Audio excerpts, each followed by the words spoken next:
அது மக்களே, நான் உங்கள் ராஜரிசி. இப்போ நான் ஒரே ஒரு வீடியோ போட போகிறேன். வாங்க, என்ன வீடியோனா, என்கிட்ட பிளாஸ்டிக் பால் இருக்குது. இப்போ பிளாஸ்டிக் பேட்டு இருக்கா, இந்த பேட்டை வச்சு நம்ம கல் எடுத்து மேலே தூக்கி போட்டு அப்படியே கல் கீழே வரும் போது அப்படியே வச்சு அடிச்சிடுவேன் மக்களே. இங்கே பாருங்க, வேணா இந்த செடி அடிச்சு, செடி பார்த்தீங்களா மக்களே, எப்படி தார் மேலே போச்சு மக்களே செடி. பாருங்க மக்களே, உங்களுக்கு எப்படி இருக்கு பார்த்தீங்களா மக்களே? இங்கே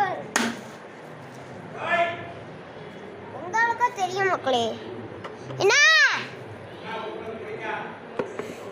இருங்க மக்களே, நான் வரேன். வந்து இப்போ